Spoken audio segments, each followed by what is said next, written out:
பக்தியின் வேஷமாய் இருக்கக்கூடாது. பக்தியில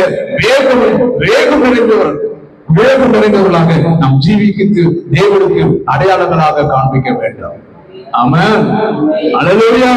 பார்க்கிறவங்களை பார்க்க ஜனங்கள் சொல்லணும், இவர்கள் நீதி உள்ளவர்கள், இவர்கள் பக்தி உள்ளவர்கள், கர்த்தருக்கு பயப்படுகிறவர்கள். அல்லேலூயா சொல்லுமே. அல்லேலூயா. இந்த நம்முடைய பகுதியில் ஊழியத்தை துவங்கின நாட்களில் நம்ம அற்புதமாய் காணப்பட்டவர்கள், சபையை அற்புதமாய் பார்த்தவர்கள்.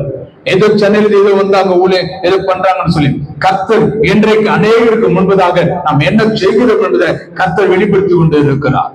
ஒருவேளை உன்னை குறித்து அவதூறா பேசட்டும், தவறா பேசட்டும், பொல்லாப்பு சொல்லட்டும், எந்த சொல்லும் கர்த்தர் பேசுவாரு. நீ இந்த உலகத்துக்கு நான் உங்களை கொண்டு வந்திருக்கேன், இந்த திருச்சபை நான் கொண்டு வந்திருக்கேன், இந்த திருச்சபைக்கு அங்கத்தினர் கர்த்தர் நான் உங்களை கொண்டு வந்திருக்கிறேன். அவர் பெருமிதப்பட்டு கொண்டிருக்கிறார். கரங்களை தட்டி ஆண்டவர் மகிமைப்படுத்தும். அல்லேலூயா. அல்லேலூயா. உலகம் உங்களை வெட்கத்துக்கீடாக போகலாம், ஆனால் தேவன் நம்முடைய மேலிடத்துக்கு சொந்தக்காரர்களாக வைத்திருக்கிறார். பரலோகத்தில் மேலிடத்திற்கு தேவன் நம்மை ஆயத்தப்படுத்திக் கொண்டு இருக்கிறார். அல்லேலூயா. அல்லேலூயா. அதனால பரவாயில்ல, 38 வருஷம்னால பரவாயில்ல, 108 ஏற வரைக்கிறதுனால பரவாயில்ல, கர்த்தர் நம்ம கூட இருப்பாரு. நம்முடைய விசுவாசத்தை நம்ம மாற்றி விடக்கூடாது. அல்லேலூயா.